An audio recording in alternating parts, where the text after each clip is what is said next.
Hello and welcome to the Sports Extravaganza, sponsored today by Hollywood Entertainment.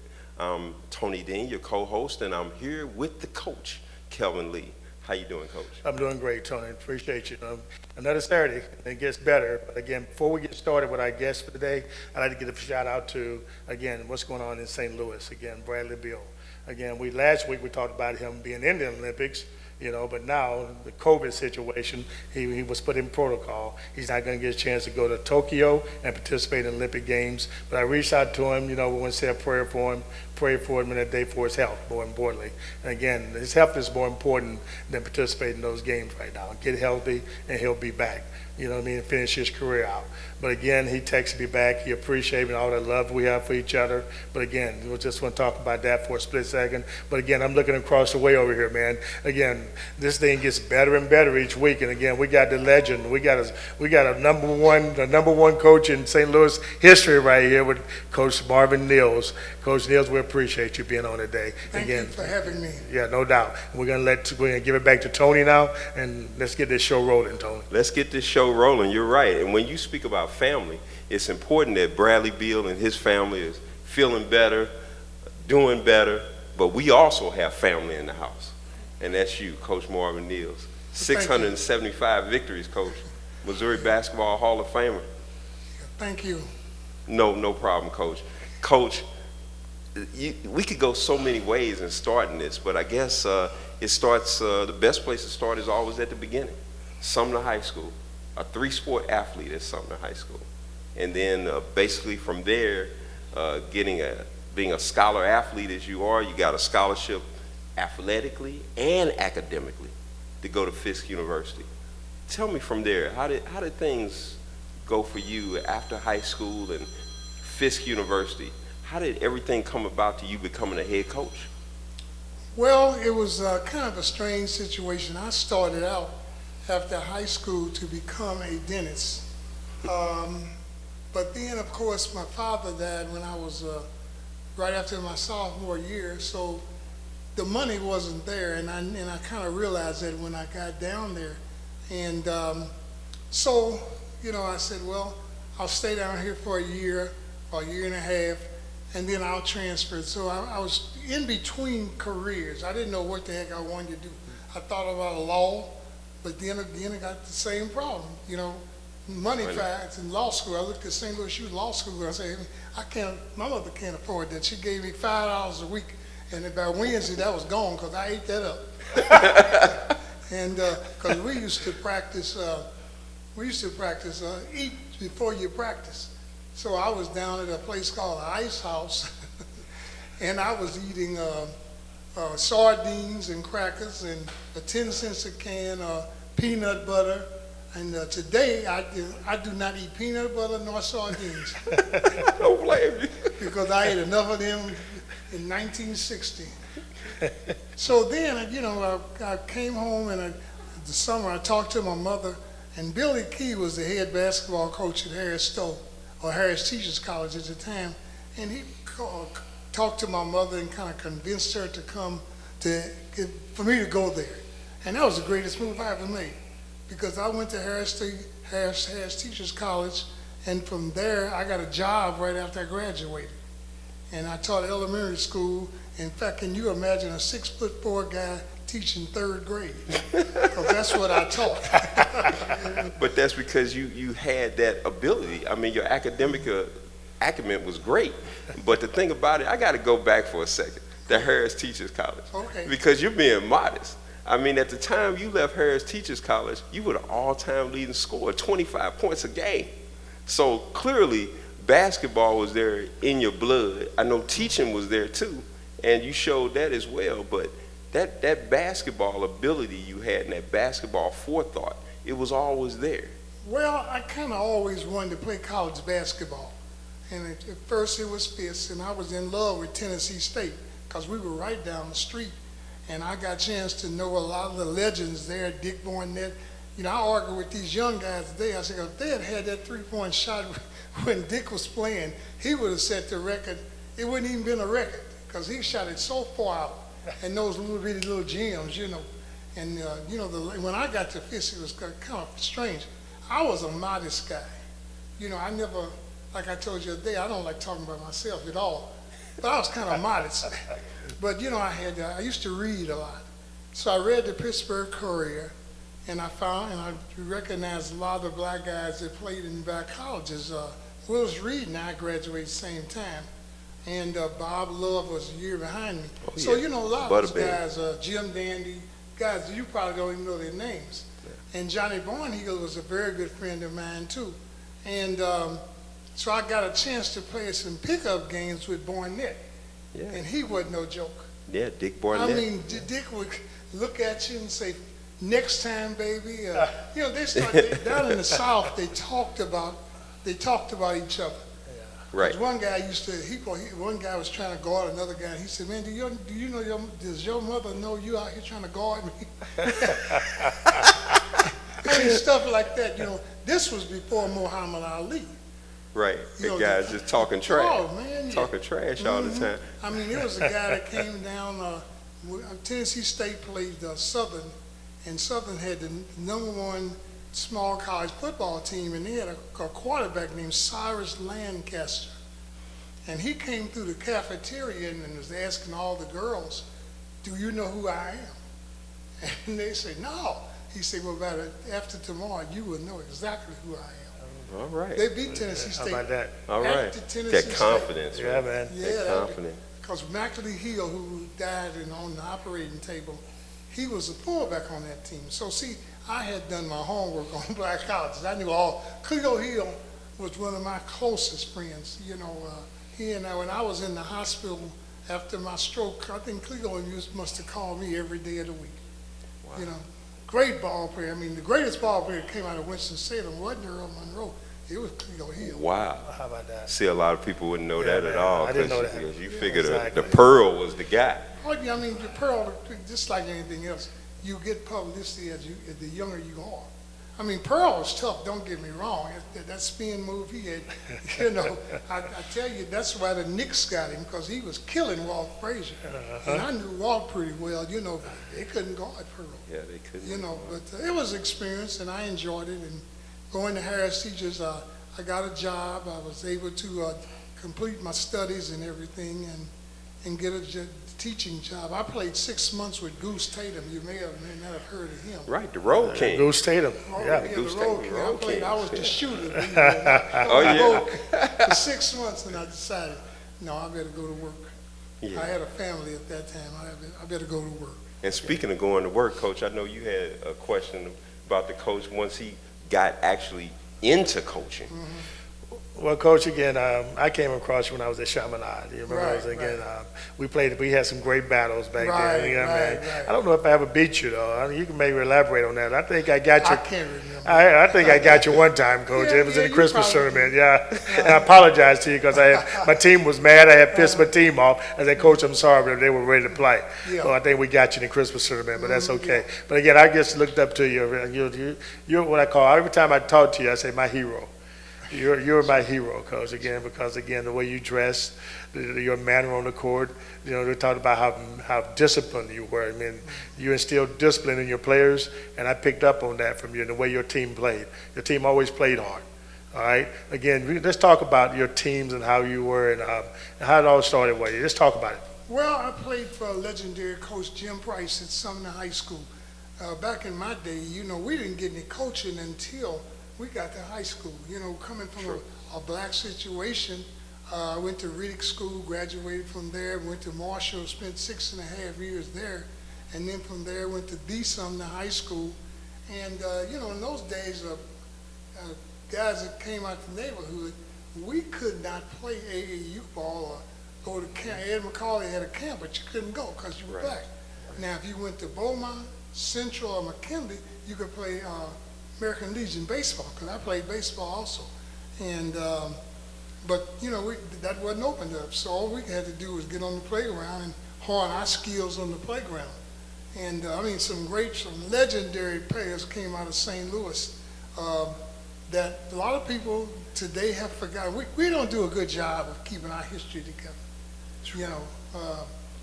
and that kind of bothers me. That's why you hear me throwing out names like Benny Moore, who is a very good friend of mine. and one of the greatest guards ever played. You know, Kenny Cade. I bet you 3 people don't know who Kenny Cade is. That's right. And I had some outstanding point guards, but Kenny was one of the best, if not the best. All right. And He'll enjoy hearing that. Yeah, I got one. I'm gonna bring a name up for you in a few minutes, but I can't get you, but go ahead, Coach. well, you know, I had some good point guards. Sure. You know, I mean, Chubby led us to the state championship, and he only played with 1.5 leg. Yeah, And I've Delano always- Thompson. Yeah, Delano Thompson. We called him Chubby. That's right. But you know, like I said, St. Louis has always had great ball players. Oh, but yeah. we, for some reason or other, we don't get the hype. So a lot of people think that we couldn't play. At one time, they didn't think we could beat anybody in East St. Louis. Right. And I had a kid named Troy Taylor who was 6'3", and I called him the chairman of the boards. He averaged 18 rebounds because my wife took the statistics and she didn't give away anything. You know what I used to call Troy Taylor was? He was called a refrigerator with arms. That guy was solid. I mean, tremendous, solid rebounder and score on the inside. Oh, yeah, he A was tough. little bit more nifty than you thought he He was. was tough. So he He was tough. definitely a tough Then I player. had the third Keels and the Leroy Jacksons and the Rico Weddingtons, Lance Simmons. I had a bunch of good players. They Yes, were you good did. kids. Yeah, Mr. Stretch, Lance Simmons. And then, Mr. Coach, again, Stretch. we come and talk about relationships again. This is what it was about, coaching about relationship. Again, you had a player by the name of Kelby Stuckey, Oh, yeah. who played for Charlie Spoonhour, Spoonhour. yes, in Southwest Missouri. And then on his staff was a band man by the name of John Hammond. Who Yeah, was with the- yeah, at the yeah. time was with the Milwaukee Bucks, you know, came up through the system. Now he's with the Orlando Magic. But Right. you have a relationship with all those guys. But Kelby, I remember watching Kelby Stuckey play. Now he was a man. He was a beast on the boards. He can play hard. Well, you know, to tell you a story on Kelby, Kelby came out for football. And I played football in high school. So the rumor was that I didn't want any of my basketball players playing football. But that wasn't true. That's right. But I told Kelby, I said, Kelby, if you concentrate on basketball, you'll be the best center in high school in the Missouri area. And he dropped football. And because, you know, Kelby was the subject of some jokes. He had a little trench coat that came up to his elbow almost. And Damon Wilson named him Columbo. It was wrinkled. And then when I first met Kelby, he had a curl. And we call him kitchen curls. Kitchen. And he got rid of the curl. Now, Kelby is one of the greatest success stories. He is an attorney in Springfield. Yes. He's the Fantastic. prosecuting attorney, I think, in Springfield. And we Yes. keep up with each other. Yes. All my players, Kenny is like a son to me. He's been to my house more than I have. I can't get him in the pool, but he's been in my house more than I have. You know. But, you know, like I say, I had a very good career, and I'm proud of some things that I did accomplish. And but going back to coaching, after I got into teaching, I kind of said, well, you know, Mr. Price was always one of my mentors and idols. I think I want to coach. All And right. I was turned down at a couple of schools, and I'm not going to mention it, but I was turned down a couple of schools. And so Ron Coleman, who is one of my buddies, and Mike Thomas, who's no longer here, I was at Maurice's Gold Coast having a couple of beers. At that time, I did drink a little bit. And we had played some ball over at the Shine Center, and so they all came, Ronnie and Mike and Otis Jackson, they all came in Maurice's. And so I overheard Mike say, Ronnie, maybe Marvin's interested. And so Ronnie and I had a connection because I used to go up to Jeff City, and I would tease Ronnie. His mother made a pie, and there was about 5 of us, and we ate up all the pie. So when he got home he didn't have any pie. He didn't have any So Ronnie came up to me and said, well, are you interested in coaching? I said, well, yeah. But I didn't want to get my hopes up too high because I had him let down a couple of times. And so, third week of school, I had a 6th-7th grade split, which I didn't want, at Hickey School. And the principal called me down and said, Marvin, I said, oh, Lord, what have I done? Because F.H. Pruitt was a very stern man, discipline-wise. In fact, as teachers, we couldn't even leave our classroom when the kids weren't there. We had to stay in our classroom and come out at recess. Oh, And, wow. oh yeah, he was, I learned a lot from that old man. And so what happened was Julius Dix, who I had never heard of at the time, had requested the board to send me to Vashon High School in 1969. Mm-hmm. And I went down there third week of school and went there and became assistant coach to Ryan Coleman for 3 years, All right. in which we won the 71 state championship. And funny thing about it, I talked to two of the players on that team the other day, Lamont Turner, who was a high school All-American, and Ernest Poe, because one of the guys that played with him, I didn't coach him, but he passed yesterday. And Hank Drew was a good ball player. I knew about him. I didn't coach him because he graduated from Vashon the year I left. But I had two outstanding guards on that team, on my B team, because we won the B team championship. Ernest Poe, who was in insurance, and Adam Jenkins. Those two guys are the greatest leaders I've ever had. Because my last year playing up at Wool, I tore my patella tendon. So I missed 17 days of work. Mm-hmm. Then I went back to work. And so Adam and Ernest said, Coach, don't even get up. Sit in this chair. We'll take practice over. And they did. All right. And I couldn't. I said, man, these guys, anything that came up, they handled it. I talked to Ernest a long time yesterday. And like I said, those guys are still in my life. And that's been, those guys, they damn near old as I am. And that's what we're talking about, relationships. Yes, sir. I mean, I couldn't believe a few years ago, Solden gave me a little honor at a basketball game, and I couldn't believe all the people that showed up. It must have been that whole Solden, the Gold Fallon gym was jam-packed. We talking about students, Yeah. and we talking about basketball players, and even some kids that I coached against. Because Andy Bonner was there, and and just it made That's respect. Brought tears to my eyes because I didn't know that anybody looked at me like that. I mean, I did what I thought I should have done. The way people coached me, it was tough love. Yeah, man. It was tough love, because basketball was the last sport I really learned. I came to high school as a baseball player. That's right. Really? Yeah. I was the tallest second baseman in my sophomore year. How about that? Yeah, bet that's you great were. stuff, Coach. I bet you And were. I went to first base, and I led the team in home runs and RBIs my sophomore year. Wow. And then all of a sudden, something happened, came over me, and I said, this game of basketball ain't bad. So I started trying to work on basketball, become a basketball player. Because I was a pretty good athlete. I Right. wasn't a great basketball player. So I said, well, I don't like being mediocre in anything.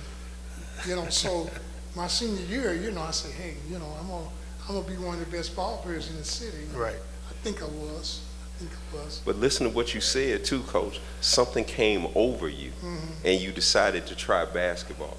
Me as a spiritual person, that's that little voice Well, whispering it might to have me. been. Oh yeah, Exactly. You were meant to do that. Yeah, and then I looked up to my high school coach, who actually became a surrogate daddy for me. He used to pick me up when I had something in the hospital. We just got real close after we got out of high school. He was on me all the time. He saw in me what I didn't see in myself.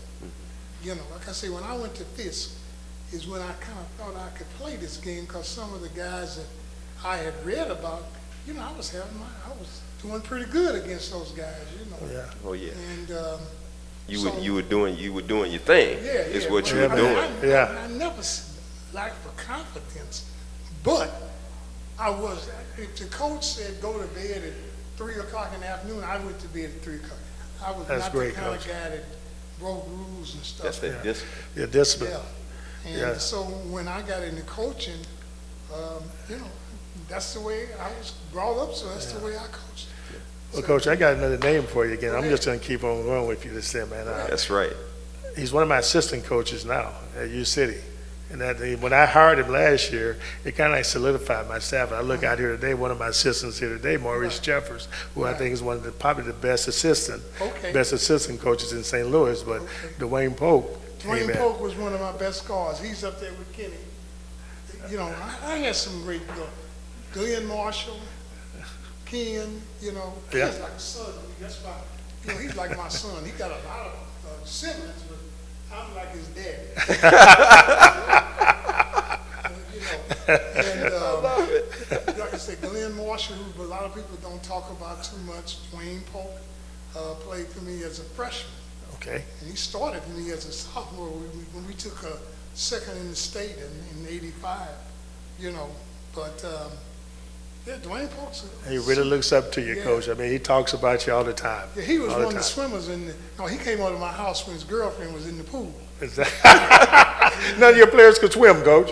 Yeah, I asked him, can you swim? Yeah, I can swim, but he didn't get in the pool. Get in the pool. and neither has Cade got in that pool. Well, they want to come out and support and do what Dad wants, but we don't want to disappoint Dad either. That's what it is. As much money as my wife spends on that damn pool, I wish somebody would get in. Oh man! I'm about ready to shut it down, you know. Right. And speaking of getting into it, that's what I remember as you as a coach. Just a ferocious coach on the sideline. I mean, you're sitting down, but even when you're sitting down, you're orchestrating everything. You know, I see the hand movements, and you know when the team gets stagnant and not moving the ball, you're going, move that ball around. And then on defense, you know, that's where you really got into the team. That's when you stood up. You know, besides getting on the refs or something, that's when you stood up. And I remember the foot stomping, getting help side. You know, He had that Charlie Spooner stomp. oh yeah, that Charlie Spooner stomp, which he knew Charlie Spooner very well. So there you go. That's one thing that was the same as well. But I'll tell you, the guy whose defense I mimicked was Bobby Knight.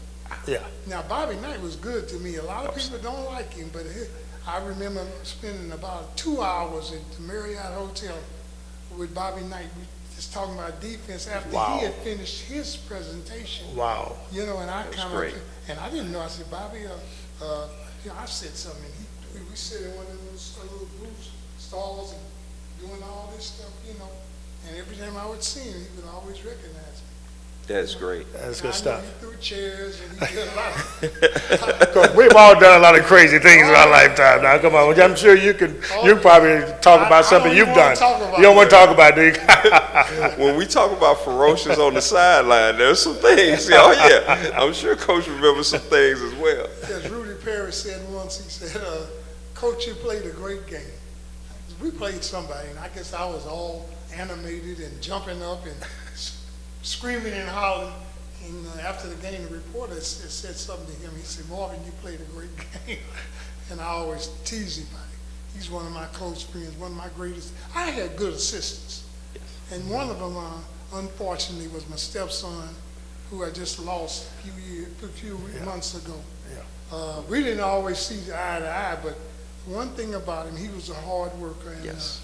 And he did. He wanted to be an outstanding coach, you know. But his mother's over there, and I don't want her to start crying.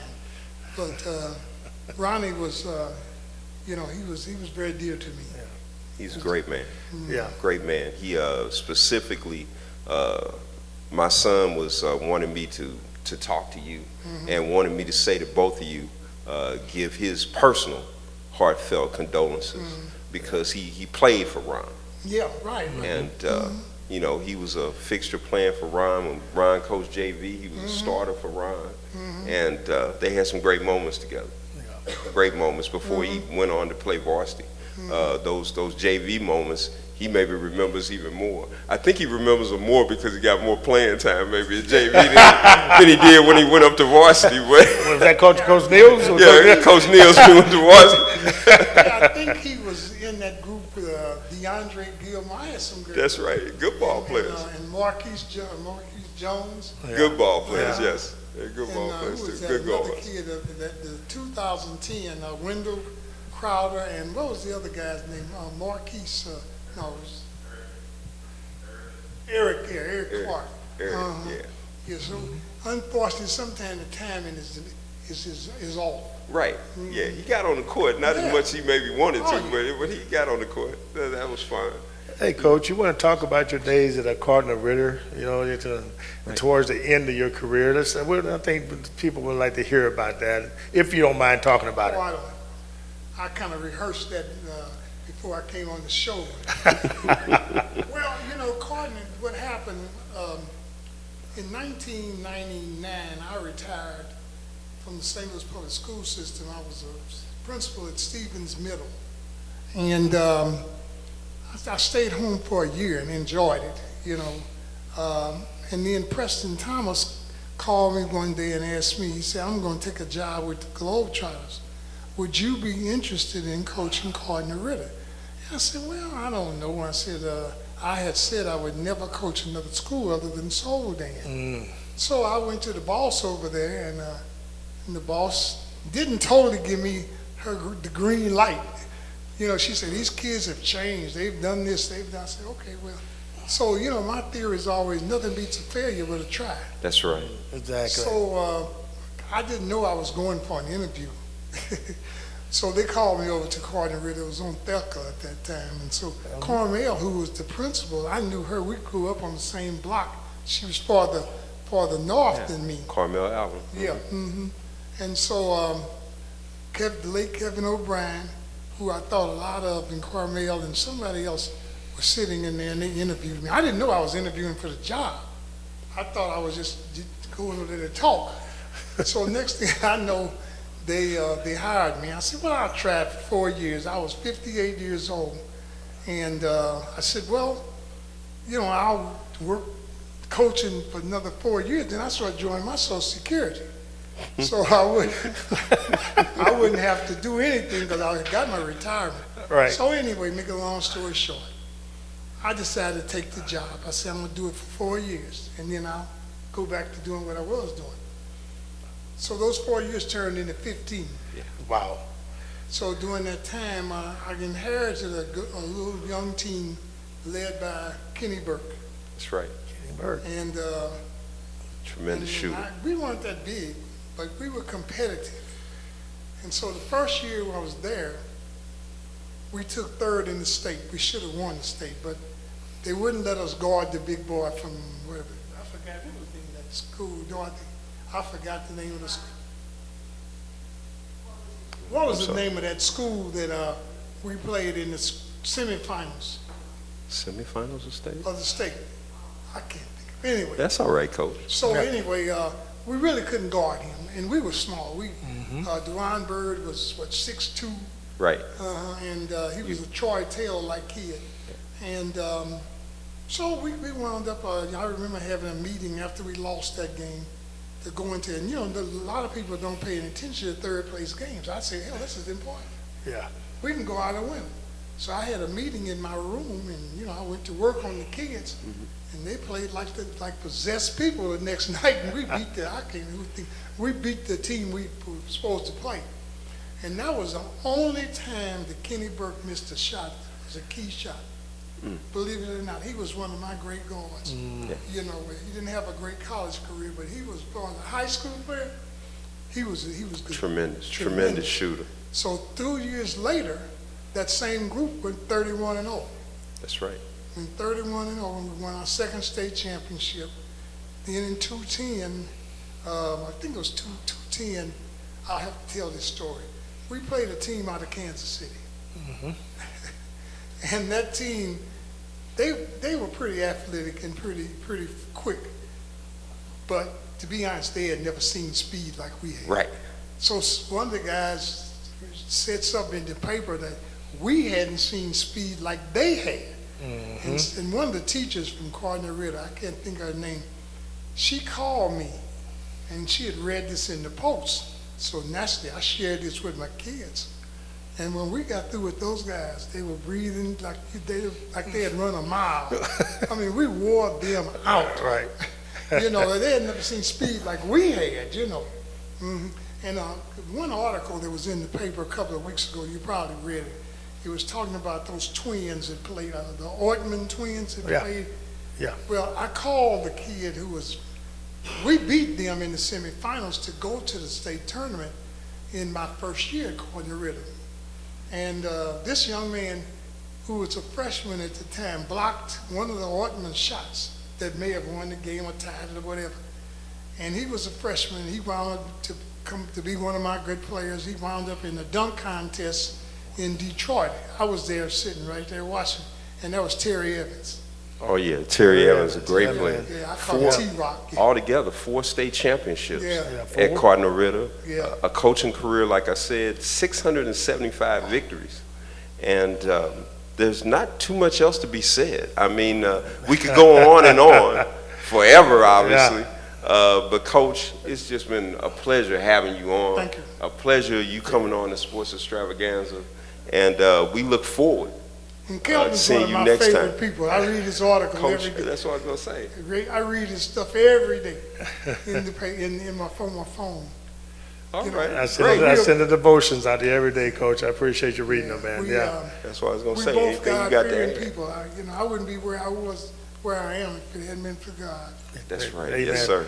Yes, sir. Well, Amen Coach, to again, that. I appreciate you coming on, man. This has been great. Thank you. And again, I wish you nothing but, great health in the future, and keep coming out to my games, man. I want you to see you at my games too as well. Yeah. And despite the way things have ended, Cardinal Ritter, you're still a legend to me. You're still a legend. I can care less what people say. You're my hero for life. Well, thank okay? You're so welcome. A total legend. Thank you, Coach, for Thank being on. Thank you. And thanks for everybody for tuning in to the Sports Extravaganza presented by Hallelujah Entertainment. We'll see you next time, folks.